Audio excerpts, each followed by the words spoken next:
Hello friends, स्वागत है आप सभी का हमारे यूट्यूब चैनल यूएलपी मैथ्स वर्ल्ड पर। तो आज हम एक नया टॉपिक पढ़ने जा रहे हैं, दैट इज बाइनोमियल डिस्ट्रीब्यूशन। तो पहला टॉपिक इस फील्ड में हमने पढ़ाया प्रोबेबिलिटी डिस्ट्रीब्यूशन और फिर देन बाइनोमियल डिस्ट्रीब्यूशन। तो इस तरह से सीक्वेंस में चलता है। अगर जिन्होंने प्रोबेबिलिटी डिस्ट्रीब्यूशन नहीं पढ़ा वो भी ये टॉपिक पढ़ेंगे तो उनको समझ में आएगा। बट मेरा रिकमेंडेशन ये है कि आप प्रोबेबिलिटी डिस्ट्रीब्यूशन पहले पढ़ लो, क्योंकि उसमें छोटी छोटी जो बातें होती हैं ना प्रोबेबिलिटी के बारे में, वो डिस्ट्रीब्यूशन असल में क्या होता है और रैंडम वेरिएबल क्या होता है, इन सब के बारे में हमने डिटेल में बताया है। वही चीज़ यहाँ रिपीट नहीं करेंगे, इसीलिए आप वहाँ का वीडियो देख लो। अगर पूरा ना देखो तो एक वीडियो देख लो, उसके बाद यहाँ पर आओ।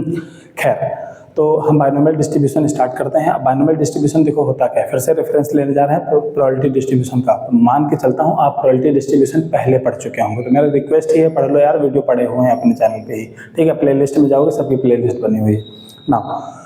तो बाइनोमियल डिस्ट्रीब्यूशन देखो तो क्या होता है। प्रोबेबिलिटी का डिस्ट्रीब्यूशन आप लोग समझ गए कि हमारे पास क्या होता है कि रैंडम वेरिएबल x होता है और x की डिफरेंट वैल्यूज़ होती हैं, और उन डिफरेंट वैल्यूज़ के लिए हम प्रोबेबिलिटी को बांटते हैं, ठीक है। इस तरह से प्रोबेबिलिटी हर एक रैंडम वेरिएबल के लिए कुछ ना कुछ बट जाती है। इसी को बोलते हैं प्रोबेबिलिटी डिस्ट्रीब्यूशन। और प्रोबेबिलिटी को बांटने का तरीका अलग अलग होता है, डिपेंड करता है कि भाई क्वेश्चन में क्या दिया है, कैसे दिया है, ठीक।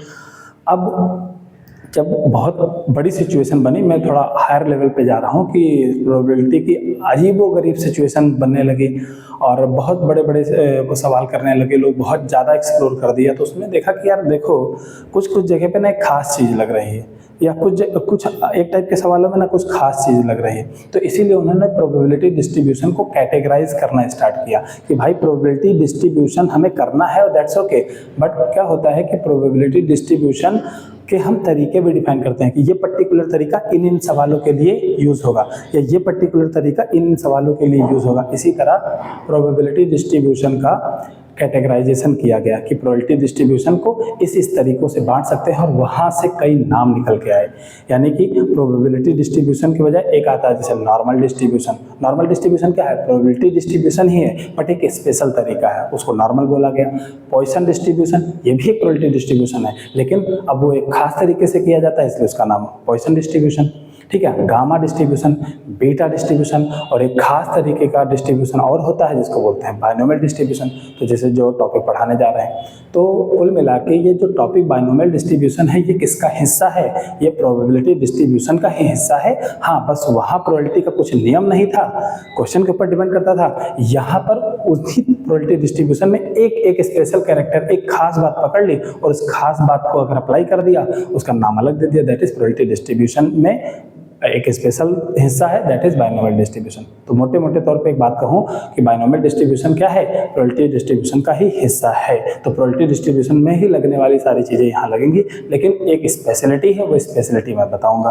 तो ये हुई कथा इसकी कि बाइनोमियल डिस्ट्रीब्यूशन बेसिकली क्या है। अब ना इसके बारे में हम आते हैं।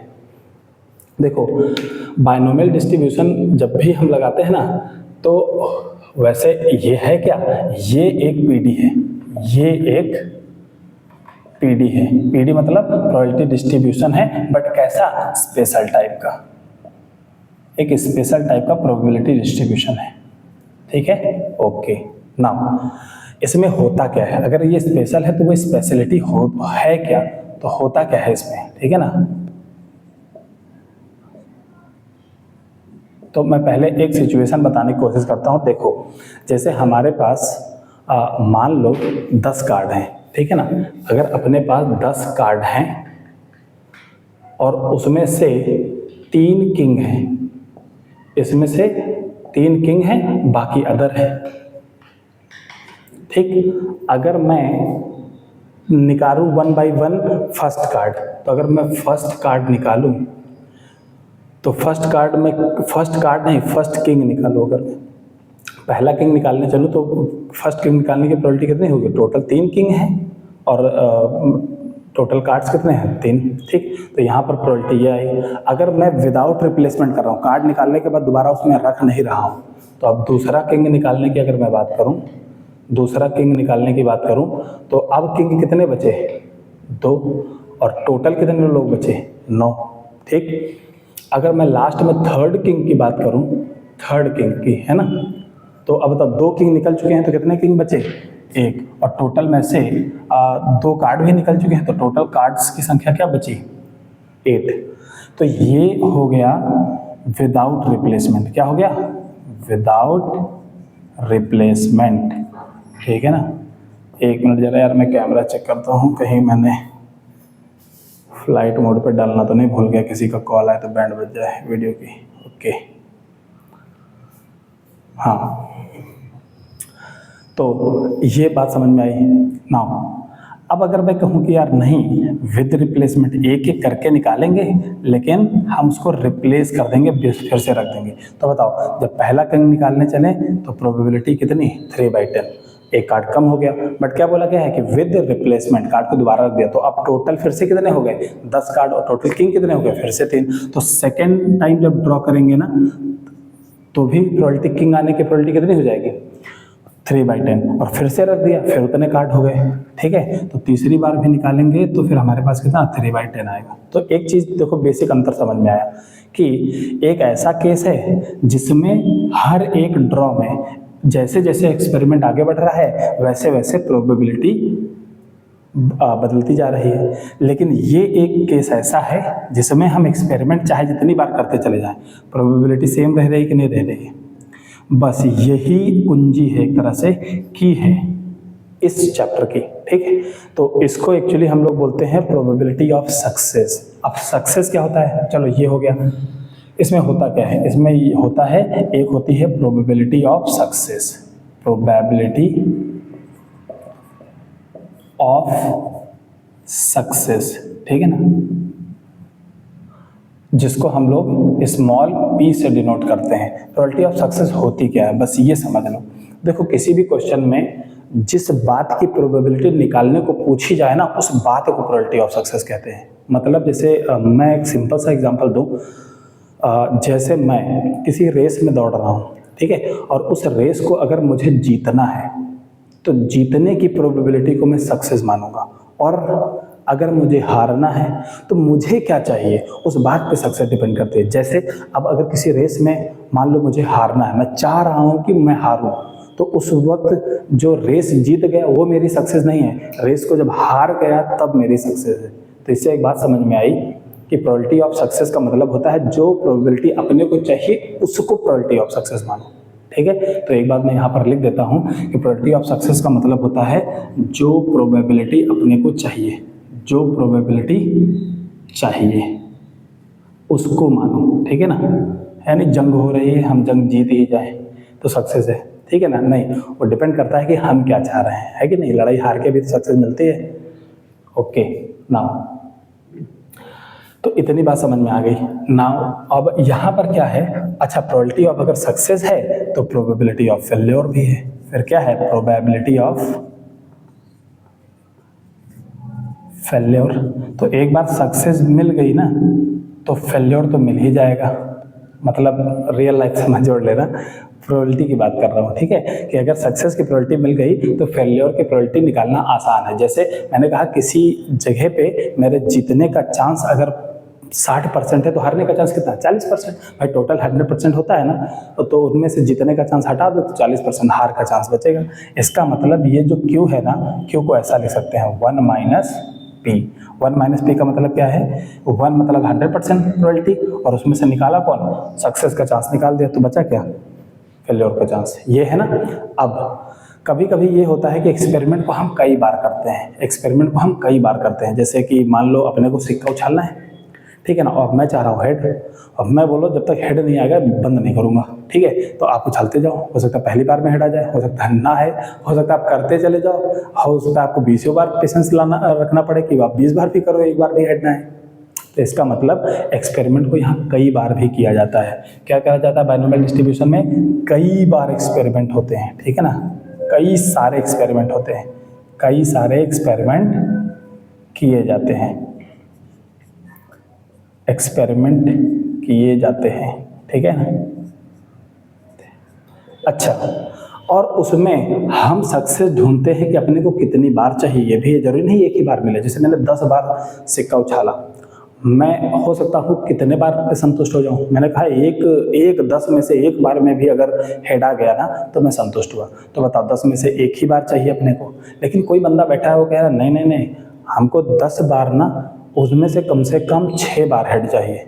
तो वो कितनी बार हेड आने पे संतुष्ट हो रहा है? 6 बार से हेड आने पे संतुष्ट हो रहा है। इसका मतलब कि हमने अगर n टाइम्स कोई सिक्का उछाला या कोई भी एक्सपेरिमेंट किया या लूडो का पासा उछाला, उनमें से हम जो सक्सेस है जो चाहिए वो कितनी बार चाहिए ये भी हम डिमांड कर सकते हैं।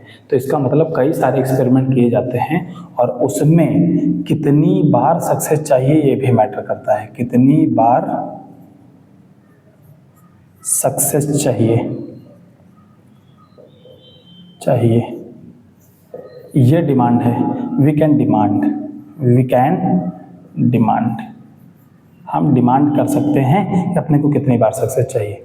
अब इस पूरी कहानी को समेटते हैं। मैं तेरा बताऊंगा कि जो यार ये प्रोबेबिलिटी ऑफ सक्सेस P से डिनोट करते हैं, प्रोबेबिलिटी ऑफ फेल्योर को Q से डिनोट करते हैं। कई सारे एक्सपेरिमेंट किए गए हैं ना, तो टोटल n एक्सपेरिमेंट मान के चलते हैं। n मान चलते हैं नंबर ऑफ टोटल एक्सपेरिमेंट, कितनी बार एक्सपेरिमेंट किया गया, ठीक है ना। और हमारी जो डिमांड है ना कि अपने को कितनी बार सक्सेस चाहिए, ये हम मान सकते हैं। यानी कि अपने को r टाइम्स क्या चाहिए, number of times success required, कितनी बार अपने को सक्सेस चाहिए उसको हम बोलते हैं r। और एक बात तय रही कि जो r होगा वो n से हमेशा कम होगा या बराबर भी हो सकता है। जैसे r क्या है, कितनी बार अपने को सक्सेस चाहिए, तो भाई जितनी बार एक्सपेरिमेंट करेंगे ना उतनी ही बार तो मैक्सिमम सक्सेस मिल सकती है, उससे कम भी मिली। 10 बार से सिक्का उछाला, 10 बार से ज़्यादा थोड़े ना हेड आ जाएगा। तो इसका मतलब जितनी बार एक्सपेरिमेंट किया उतने बराबर या उससे कम ही सक्सेस होती है, ठीक ना। सक्सेस मतलब हम क्या मांग रहे हैं, ठीक। तो ये सारी चीज़ें आई थिंक आपको समझ में आ गई होंगी। अब मैं एक फॉर्मूला यहाँ पे बताता हूँ आपको और उस फॉर्मूले से पूरी कहानी गढ़ी जाती है एक्चुअली। तो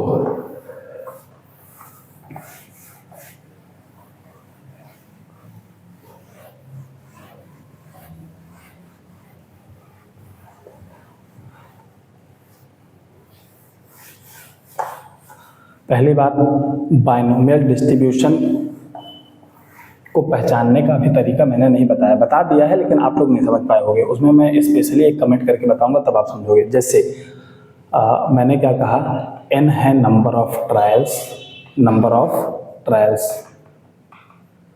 r क्या है, नंबर ऑफ टाइम्स जो सक्सेस मिलने वाली है अपने को, सक्सेस, ठीक है ना, NR। और उसके बाद P है small p, probability of success, ठीक है ना। अगर ये प्रोबेबिलिटी ऑफ सक्सेस है तो Q क्या है, प्रोबेबिलिटी ऑफ फेल्योर है, जो कि हम निकाल सकते हैं, ठीक है। देन अब फॉर्मूला देखो यहाँ से बनता है, then probability of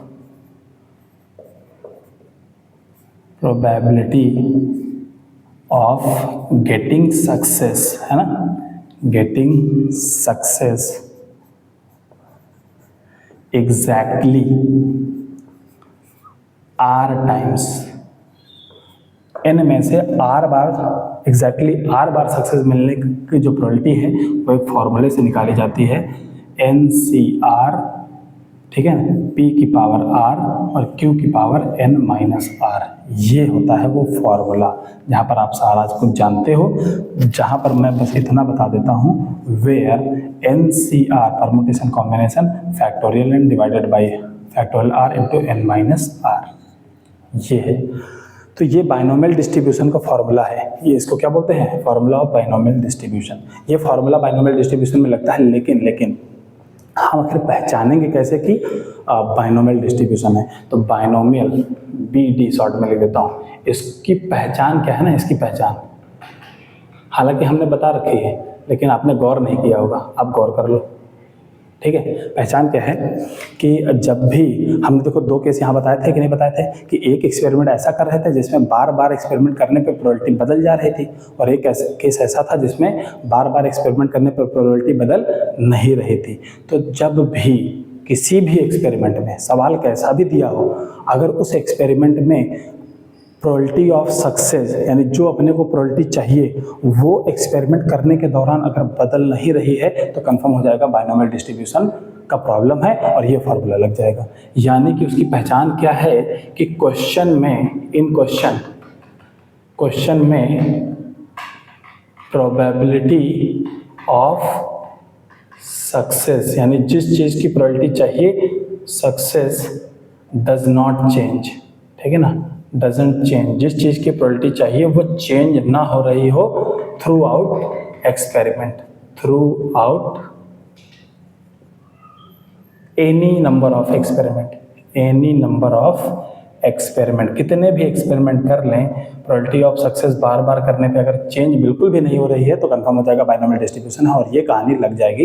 and now हम एक सवाल कराने जा रहे हैं, ठीक, तो इस फॉर्मूले को याद रखना और मैं यहाँ पर क्वेश्चन लिखता हूँ। पहले देखो मैंने कहा कि if a coin tossed, if coin tossed 10 times, ठीक है ना, then find the probability, then find the probability of getting head, ठीक है ना, एग्जैक्टली, ये चलो मैं थोड़ा सा छोटा नंबर लेता हूँ, 5 times, एग्जैक्टली 4 times। तो यहाँ पर आते हैं, देखो अब इस क्वेश्चन को पढ़ो तो इसमें प्रोबेबिलिटी ऑफ सक्सेस किसको मानेंगे, तो क्वेश्चन में जिस चीज़ की प्रोबेबिलिटी पूछी जाती है उसको हम सक्सेस मानते हैं। तो यहाँ क्या पूछा गया, find the probability of getting head, head आने को प्रोबेबिलिटी ऑफ सक्सेस मानेंगे क्योंकि इसी की प्रोबेबिलिटी पूछी गई है, हेड आने की प्रोबेबिलिटी पूछी गई है तो हेड आने को प्रोबेबिलिटी हम प्रोबेबिलिटी ऑफ सक्सेस मान लेंगे। तो पी किसको मानेंगे, प्रोबेबिलिटी ऑफ गेटिंग हेड, जिसकी प्रोबेबिलिटी पूछी जाए उसी को प्रोबेबिलिटी ऑफ सक्सेस मान लेते हैं। तो पी मतलब प्रोबेबिलिटी ऑफ गेटिंग हेड। अच्छा एक सिक्का उछालते हैं, अगर एक सिक्का, अब कितने सिक्के उछालेंगे उस पर मत ध्यान दो, अभी ये देखो कि एक सिक्का अगर उछालते हैं तो हेड आने का चांस कितना होता है, 1/2, बिल्कुल, तो प्रोबेबिलिटी ऑफ सक्सेस 1/2। अच्छा ये मिलते ही क्यू क्या हो जाता है, 1 - p हो जाता है। अब 1 में से हाफ घटाओगे तो इत्तेफाकन देखो 1/2 क्यू भी आ गया, क्यू की वैल्यू भी 1/2 हो सकता है भाई, पी और क्यू बराबर हो, क्यों नहीं हो सकता, आपके जितने हारने के चांस 50-50% भी तो हो सकते हैं ना। अब आते हैं क्वेश्चन पे, और सिक्के को टोटल कितनी बार उछाला गया है, 5 बार, यानी एक्सपेरिमेंट को 5 बार किया गया है तो एन की वैल्यू कितनी हो जाएगी, 5, और अपने को सक्सेस कितनी बार चाहिए, एग्जैक्टली 4 टाइम्स चाहिए, तो आर की वैल्यू कितनी हो जाएगी, 4। और अब आपको सारा कुछ मिल गया, फॉर्मूला मालूम है, रख दो, NCR कितना 5C4, फिर P की वैल्यू कितनी है 1/2 की पावर 4 और फिर 1/2, तो 5C4 की वैल्यू कितनी होती है 5, और यहाँ पर कितना 1/2 का पावर 4 और इंटू 1/2, तो 5/2 टू पावर 4 16 और 2 32, 32 आ जाएगा। दिस इज योर आंसर कि 5 बार सिक्का उछाला और एग्जैक्टली 4 बार हेड आ जाए तो इसकी सक्सेस कितनी होगी, 5/32 होगी। बस एक छोटा और प्रॉब्लम ले लेता हूँ और उसके बाद मैं आज का वीडियो यहीं पे एंड करूँगा। छोटा सा प्रॉब्लम है ताकि हम नेक्स्ट वीडियो में, अब तो फंडा बताने में चला गया ना सारा समय, कल प्रॉब्लम कराएंगे, कल यानी कि नेक्स्ट वीडियो में।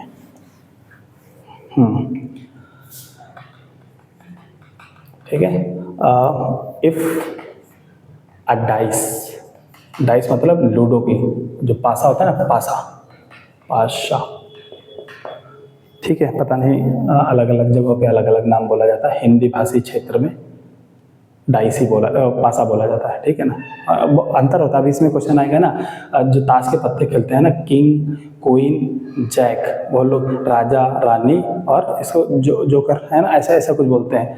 थोड़ा सा आप और दिल्ली साइड में, लखनऊ साइड में पढ़ो ना, तो ताश के पत्ते राजा रानी वगैरह नहीं बोला जाता, फिर इसको बादशाह, इसको बेगम, इसको गुलाम बोला जाता है, थोड़ा उर्दू मिक्स हो जाती है, तो अलग अलग क्षेत्र में सब अलग अलग बोला जाता है। खैर मैं इस पर आता हूँ। हाँ, if a dice tossed 6 times, 6 bar dice को उछाला गया, ठीक है ना, find probability of getting 6 exactly 4 times, exactly 4 times. चलो भाई 4 टाइम्स। अब इस क्वेश्चन को सबसे पहले मेन काम जानते हो क्या होता है? प्रोबेबिलिटी ऑफ सक्सेस पकड़ना, और प्रोबेबिलिटी ऑफ सक्सेस पकड़ना और बार बार वो चेंज नहीं होती है। देखो डाइस है ना, डाइस अगर फेयर डाइस है तो उसमें किसी भी नंबर आने का चांस बराबर रहता है, उसमें चांस बदलता नहीं है, ठीक है। सिक्का उछाला 50-50 चांस रहते हैं। अब तो इसमें हम क्वेश्चन के को देख के ही बोल सकते हैं बाइनोमियल डिस्ट्रीब्यूशन है। क्यों? उसमें एक्सपेरिमेंट करते जाओ करते जाओ करते जाओ, प्रोबेबिलिटी नहीं बदलेगी किसी चीज़ की। जैसे 1 आने का जितना चांस है ना हमेशा बना रहेगा, ठीक। तो एक बार बताओ, पहले मैं पकड़ता हूँ probability of success. Probability of success क्या होता है? जिस चीज़ की प्रोबेबिलिटी चाहिए उसको प्रोबेबिलिटी ऑफ सक्सेस बोलते हैं। तो हमें किसकी प्रोबेबिलिटी चाहिए? Find the probability of getting 6। पासा उछाला और 6 आ जाए तो उसकी प्रोबेबिलिटी कितनी होगी? 1/6 होती है। यह प्रोबेबिलिटी का अगर बेसिक नॉलेज है ना तो आपको फिर मैं समझा देता हूँ कि देखो सिक्के के 2 पहलू होते हैं, हेड और टेल। उनमें से कोई एक आने का चांस कितना? 1/2। 2 में से अपने को एक चाहिए तो 1/2, ठीक है। ऐसे ही अगर पासा उछाला तो उसमें टोटल चांसेस कितने रहते हैं? 6 आने के, 1 2 3 4 5 6। उसमें से अपने को कौन चाहिए? एक ही चाहिए ना, 6 एक बंदा बैठा हुआ है वही चाहिए उसके आने का। 6 में से कोई एक चाहिए तो 1/6। अगर 3 आउटकम होते उसमें से कोई एक चाहिए होता है तो 1/3 हो जाता। तो बताओ एक पासे के कितने पहलू होते हैं? 6 फेसेस होते हैं। उनमें 6 फेस में से अपने को एक फेस चाहिए ना, प्रोबेबिलिटी ऑफ गेटिंग 6। तो ये जो 6 नंबर है वो किसी एक फेस पे लिखा होगा, तो 6 फेस में से किसी एक फेस की प्रोबेबिलिटी चाहिए तो क्या हो जाएगा? 1/6। अच्छा, सबके 1/6 1/6 1/6 1/6 6 नंबर की सेम प्रोबेबिलिटी होती है, खैर क्योंकि सबके आने का चांस बराबर है ना। अच्छा, तो ऑब्वियस सी बात है, क्यों मैं डायरेक्ट लिख रहा हूँ 5/6 हो जाएगा। क्यों? 1 - b होता है कि नहीं होता है, ठीक। अब कितनी बार उछाला गया है तो n की वैल्यू कितनी हो गई? 6 हो गई, और उसमें से सक्सेस अपने को कितनी बार चाहिए? 4 बार चाहिए, तो ये हो गया। अब नौ फॉर्मूला तो बच्चों को मालूम है क्या कि NCR होता है, तो 6C4 हो जाएगा, और p की पावर, p मतलब कौन? 1/6। उसकी पावर क्या? r होता है, r की वैल्यू 4, और उसके बाद q यानी 5/6, और उसकी पावर कितनी? n - r यानी कि 6 - 4। तो बताओ 6C4 की वैल्यू कितनी होती है? 6 × 5 = 30 15, है ना। ऐसे कर लोगे, 6 × 5 4 तो गया, 4 4 से गया तो 2 बचा, 30 15 हो जाएगा। तो इसकी वैल्यू कितनी होती है? 15, और 1/6 की पावर 4 प्लस 5, 6 2 घट के 8 बचेगा, 5 स्क्वायर और 6 स्क्वायर आया। तो एक काम करते हैं, ऊपर आ गया 15 और नीचे कितना आ गया? 25, और नीचे कितना आ गया? 6 की पावर 6 आ गया। अब ये बहुत लोग क्या करते हैं, 6 की पावर 6 सॉल्व करने लगते हैं। मत करो सॉल्व, अगर 6 की पावर 10 आ जाता तो वो करते हैं क्या? तो ये नंबर इतने बड़े बड़े आ जाएंगे पावर वाले, इसीलिए उनको सॉल्व मत करो, ऐसे ही लिखा रहें तो ज़्यादा अच्छा लगेगा, वरना बिना मतलब फंसोगे। हाँ, इसको मल्टीप्लाई कर सकते हैं ऊपर वाले को, ठीक है, क्योंकि पावर वावर वाला सिस्टम ज़्यादा नहीं आ रहा है, छोटा ही आ रहा है, तो कर सकते हैं। 15 को 5 से मल्टीप्लाई करा, 75 हो गया, 7 बच गया, कैरी हो गया, फिर 15 दूनी 30 7 37 हो गया, 375 डिवाइडेड बाई 6 की पावर 6, एंड ये आंसर आ गया हमारे पास। तो आई होप आज के इस वीडियो में आपको ये आइडिया लगा होगा कि प्रोबेबिलिटी डिस्ट्रीब्यूशन में बाइनोमियल एक स्पेशल टाइप का डिस्ट्रीब्यूशन होता है, वो कुछ अलग नहीं, एक प्रोबेबिलिटी डिस्ट्रीब्यूशन का ही हिस्सा है। और बाइनोमियल डिस्ट्रीब्यूशन क्या होता है, और प्रोबेबिलिटी ऑफ सक्सेस क्या होती है, लगता कैसे है, फेल कैसे होता है, और ये रहा है उसके वर्किंग का मेथड। तो आई होप इतना समझ में आया होगा। नेक्स्ट टर्न पे अब हम क्या करेंगे, इसी के कुछ अच्छे प्रॉब्लम लेंगे, और यहाँ से चैप्टर कंटिन्यू आगे होगा, और ये ज़्यादा बड़ा चैप्टर नहीं है, आई थिंक 3 में ही निपट जाएगा, ठीक। तो चलो ठीक है भाई, आज के वीडियो में इतना ही रखते हैं, बाकी बातचीत करते हैं नेक्स्ट टर्न पे। Thank you so much for watching this video, thank you.